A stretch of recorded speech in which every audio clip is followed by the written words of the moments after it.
I'm Estelle Rodgers. I'm the author of Reaching Out. My story is in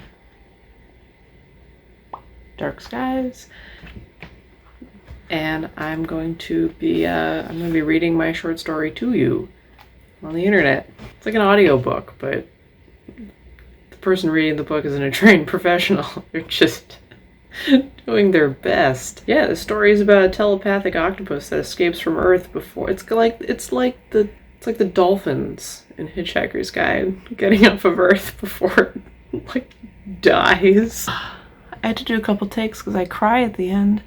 Okay, so this is Reaching Out. I was less surprised when the octopus in Tank 19 communicated with me than I would have been if, say, the bivalves had done it. At least in the case of the octopus, the scientific community had pre-existing evidence of incredible intelligence, and many, including myself, suspected personalities in the precocious beasts. So although I was absolutely astounded by events, it wasn't as if I hadn't secretly considered them a possibility. Working at a city aquarium is a lot less fun than you'd think. It's much less high-fiving seals and substantially more cleaning up poop. So much poop. I won't go into excessive detail, but there were just under 3,000 individual residents at my place of employment, and they all shit at least once a day. At least. The aquarium tanks were designed to be relatively self-sufficient, allowing for certain natural chemical cycles to occur in the restricted confines, but we still needed to change filters and clean the glass regularly. If we didn't intervene, eventually the buggers would clog and cloud the tanks up so badly they'd suffocate in their own waste, and that sort of thing is bad for business. As a junior hire at the aquarium, my first few months of introductory training included, and were almost entirely limited to, pre-opening beautification. That phase of corporatese for traversing the staff-only concrete corridors at 4 a.m. 5 days a week in rubber gloves and waterproof overalls to clean up you-know-what. At that appalling hour on that particular morning, the only other active staff were a security guard and the folks doing the bi-weekly maintenance of the massive central tank, a process that requires scuba gear. It was disheartening to know that a promotion would mean I only needed more complicated clothing to clean up fish turds. But until I ascended to more expensively dressed janitor, the open petting pools and smaller tanks were my responsibility. So I was very alone in the hallway behind tanks 15 through 20, a place echoing and silent except for the constant gurgling hum of a dozen water pumps, where it all began. And it began while I was changing the grimiest of 4 filters in the pump at the rear of Tank 19. The creature lurking right beneath me was so adept at camouflage that I didn't even notice it. Suddenly, with a rattling crash, the mesh grate over the tank was knocked askew from within. Crimson and cream suction cup tentacles exploded up from the water and wrapped around my gloved arm. It was like a scene from an H.G. Wells story, sea monster and all, only on a tiny scale. I didn't react as dramatically as you might expect, if we're being honest. A lot of people are creeped out by things like an octopus, but I've held them before, and I think they're sort of cute in a weird, face only a marine biologist could love kind of way. In response to being assailed, I jerked back in surprise and made a small "bleh" sound, but that was about it. It wasn't the first time a sea creature had surprised me, but it was the first time one had leapt out of the water specifically for an embrace. Get off! I protested, using my free hand to try to gently peel away octopus tentacles. I could feel the suction cups pulling at the fabric of my sleeves and heard faint popping sounds as they disconnected and reconnected with my rubber gloves. The smell of salty water and algae filled my nostrils. "How the shit did you get out of there?" I exclaimed in a high voice, frustrated that I was having no success detaching the creature from my arm. Like an alien from a campy, silent horror flick, the The octopus did to me exactly the thing I have always hoped an octopus would never do. It slapped one of its cold, writhing, wet tentacles right on my face. I let out a distressed moan. My first instinct was to grab the tentacle and rip it away. It'd grow back, right? But I resisted and then had an overwhelming change of heart. When the octopus coiled around my arm, water dripping from my elbow to the floor, and one surprisingly strong tentacle now gripping my forehead, my attention turned to the grate on the lid of the tank. There, I saw the grate had not been broken, but rather the bolts securing the metal frame in place had been loosened. Understanding, I turned down and looked at the creature on my arm. "You really want to get out of here," I said. Somehow, I knew this was exactly correct. This was an escape attempt and a plea for assistance. It must have worked tirelessly to loosen those bolts. I wondered how many times this octopus had tried this maneuver on other early morning cleaners, only to find them less empathetic in the plight of captivity, or less acquiescent to face slaps than I. Then I thought of the vacancy at the aquarium a month back, the one I filled, and I realized this was probably at least the second attempt. Feeling an incredible pity for the creature, I stepped down from the edge of the tank, bringing the rest of the mollusk out of the water. It was not an exceptionally large or heavy octopus, weighing 5 or 6 pounds and being of the cyanea variety. Apologies to the actual biologists out there. I Googled that word. I don't know how to say it, but I put it in my story. That's the kind of octopus you see sometimes on nature shows, hypnotically changing colors and textures of its skin. And it lost some of its girth once out of the water.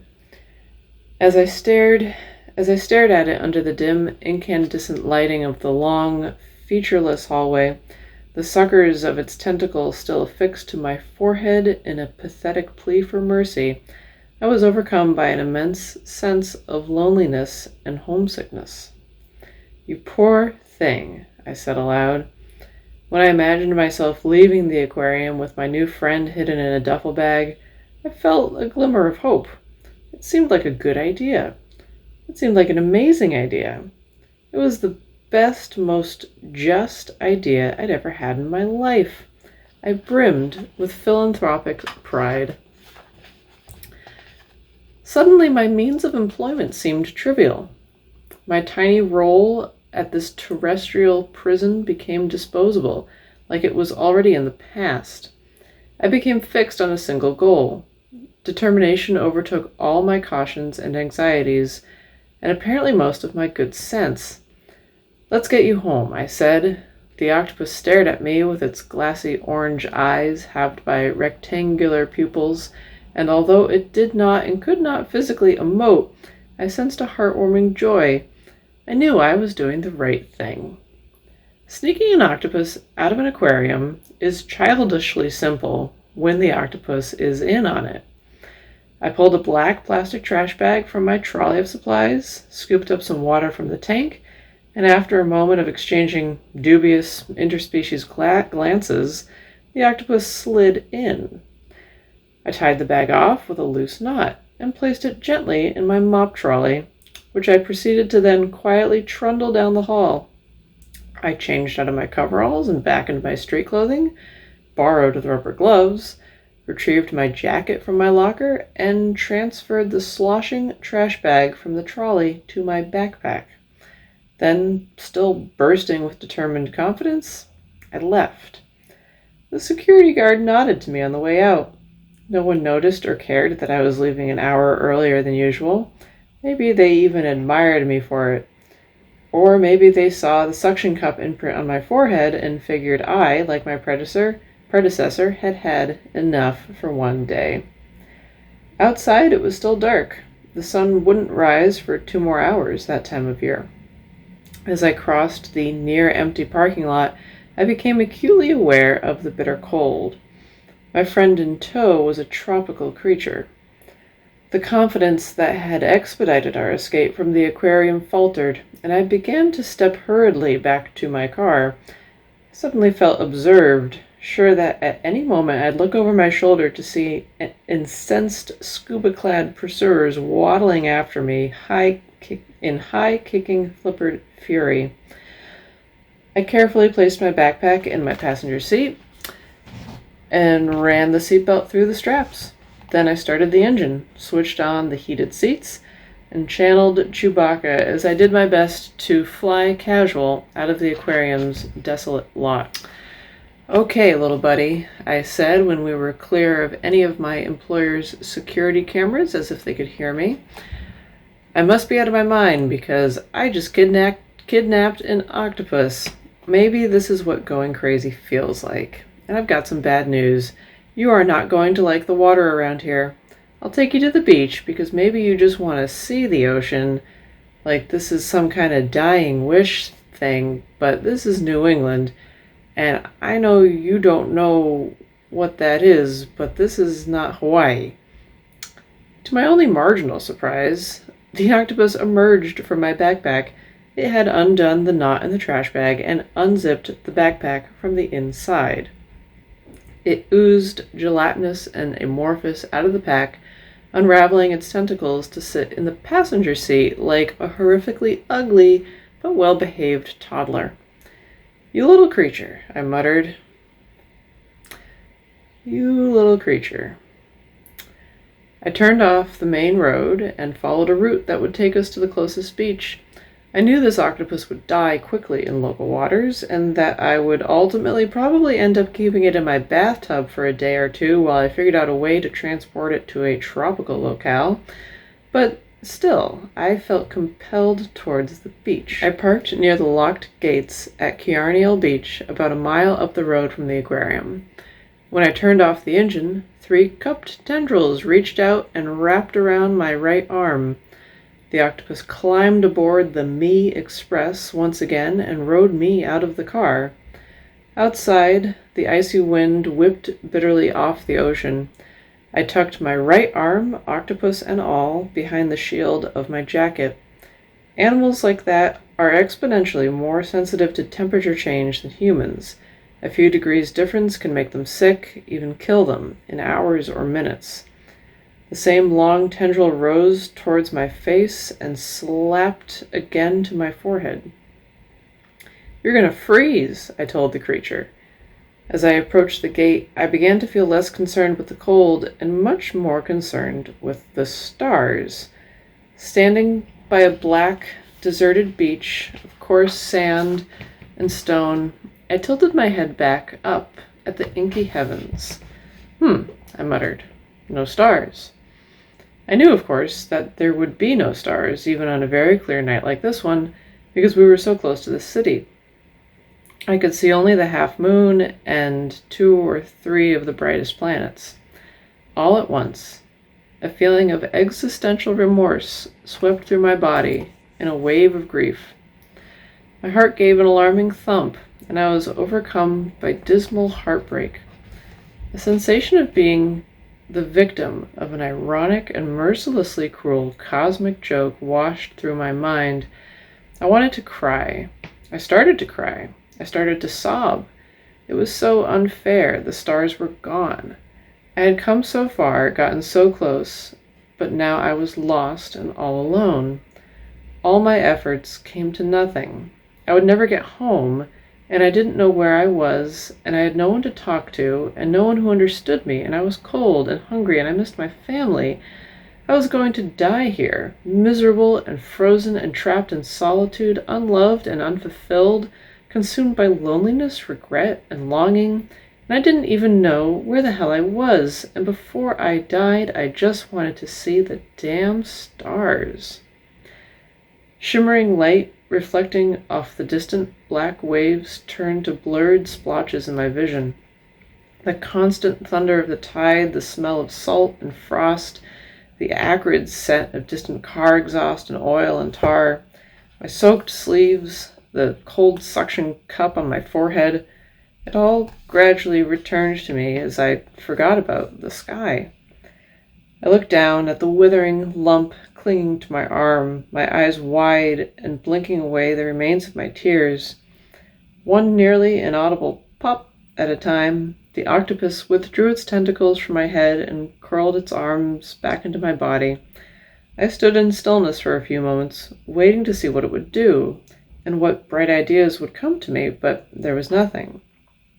And then, with my human knowledge and human abilities reinstated, my deep melancholy was replaced by a new emotion: outrage. I was furious. This was so stupid. I couldn't let this wonder of nature die so wretchedly.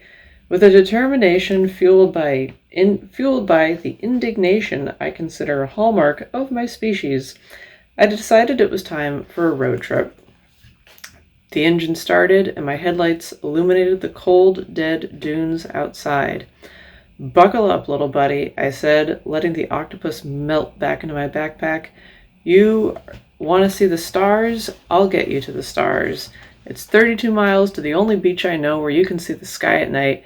We've got 106 minutes till sunrise. I'm soaking wet, and I am talking to an octopus."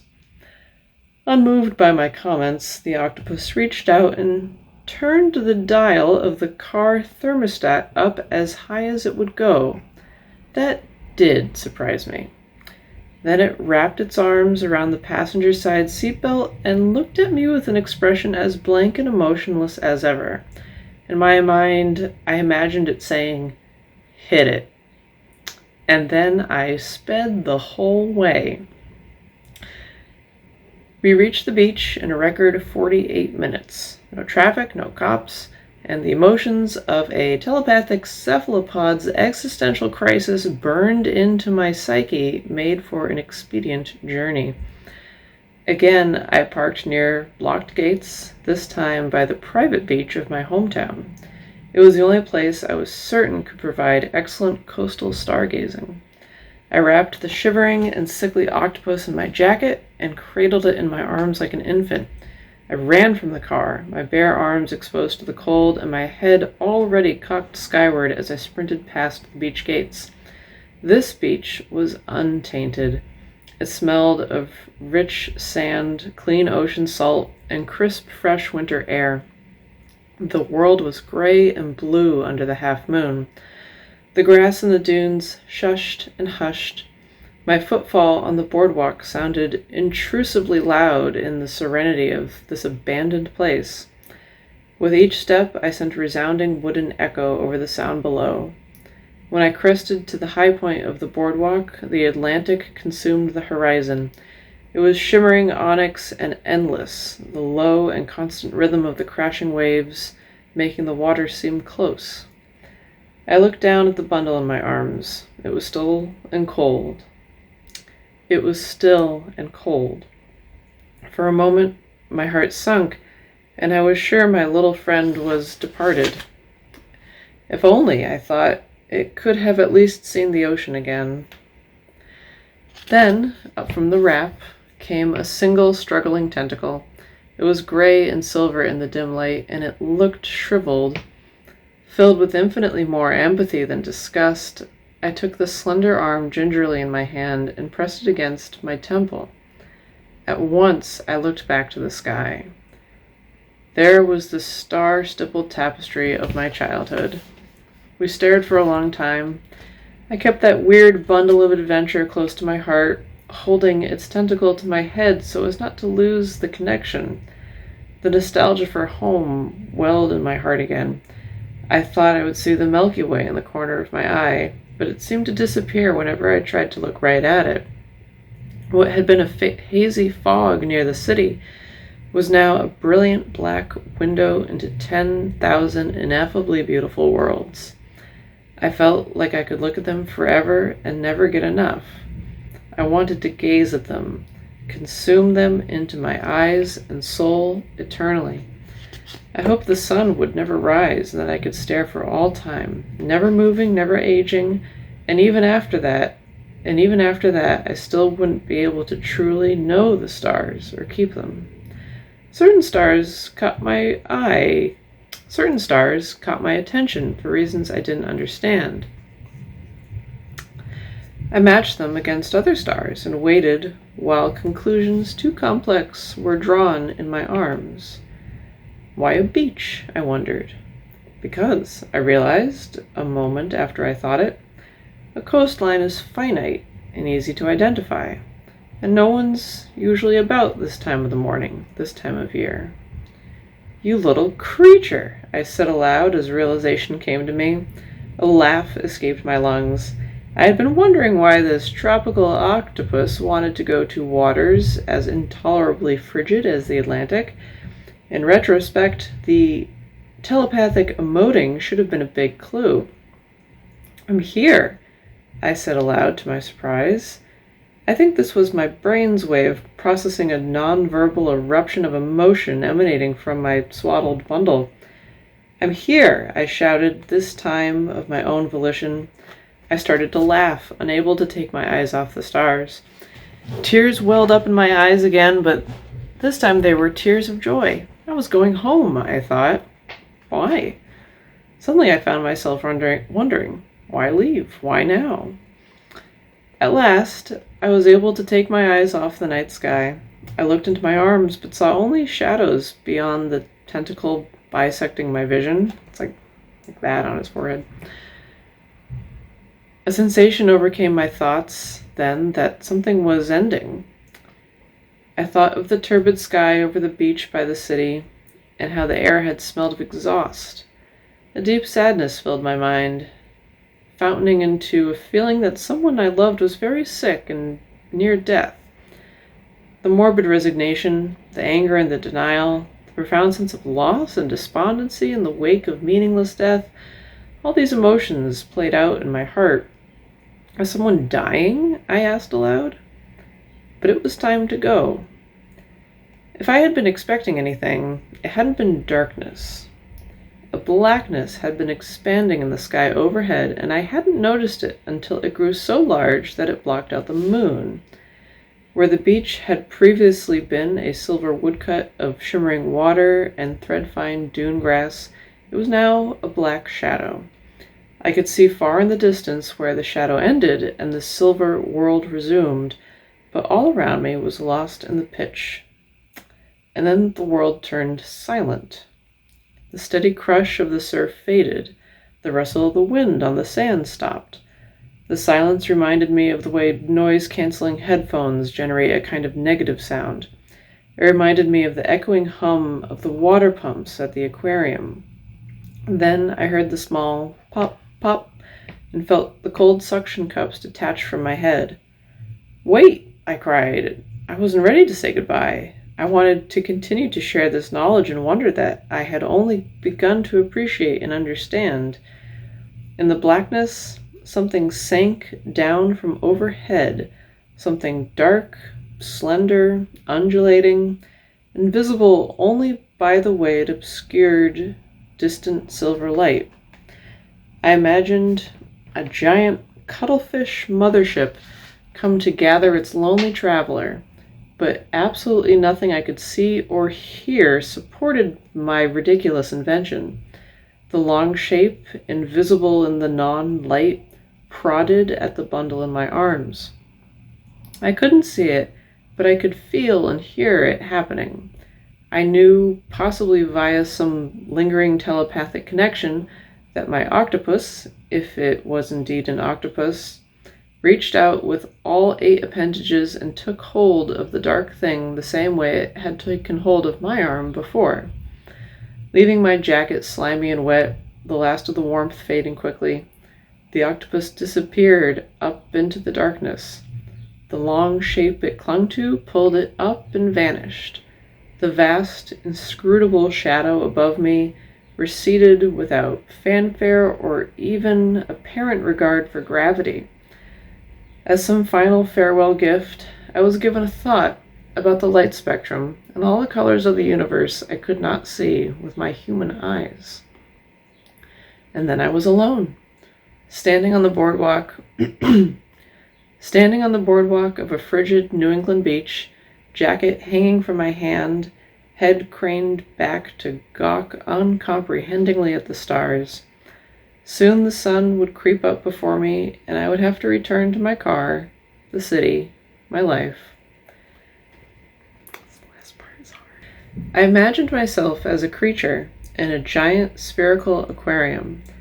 I pictured all the little humans moving around in their little habitats, eating, mating, pooping. I pictured myself as I was, staring at the stars, unable to remove the grate over my head. I was left there while filters clogged and the air... It's so sad. Filters clogged, the air turned murky, and there was no one I could hail to lift me up from my dying, filthy world. And that's my story.